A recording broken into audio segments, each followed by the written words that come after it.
റബീഉൽ അവ്വൽ മാസം നമ്മുടെ നാട്ടിൽ വന്നു കഴിഞ്ഞാൽ കഴിഞ്ഞ പെരുന്നാളുകളെക്കാളും ആഘോഷത്തിലാണ് പലപ്പോഴും അത് ആഘോഷിക്കുക.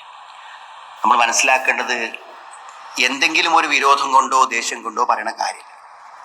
അതായത് തെറ്റുകളിൽ വെച്ച് ഏറ്റവും വലിയ തെറ്റ് എന്താണെന്ന് വെച്ചാൽ ബിദ്അത്താണ്.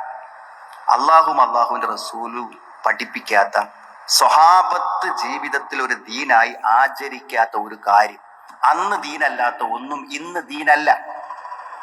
നബി സ്വല്ലല്ലാഹു അലൈഹി വസല്ലമയുടെ കാലത്ത് ദീനായി അവരാചരിച്ചനുഷ്ഠിക്കാത്ത ഒന്നും ഇപ്പൊ ദീനല്ല. അപ്പൊ ഖുർആനിൽ ആയത്തുണ്ട്, ഹദീസുണ്ട് നബിദിനം കഴിക്കാൻ എന്ന് പറയുമ്പോൾ നമ്മളുടെ ഒരു കോമൺ സെൻസ് വെച്ച് ചിന്തിക്കേണ്ട ഒരു കാര്യമാണ് എന്ത്? ഖുർആനിലുള്ള ഒരു ആയത്ത് നബി സല്ലല്ലാഹു അലൈഹി വസല്ലം സഹാബത്തും ചെയ്യാതെ പോയോ? റസൂലുള്ള പറഞ്ഞിട്ടും സ്വഹാബത്ത് അത് ആചരിക്കാതെ പോയോ? നമുക്ക് ചോദിക്കാവുന്ന ലളിതമായ ചോദ്യം.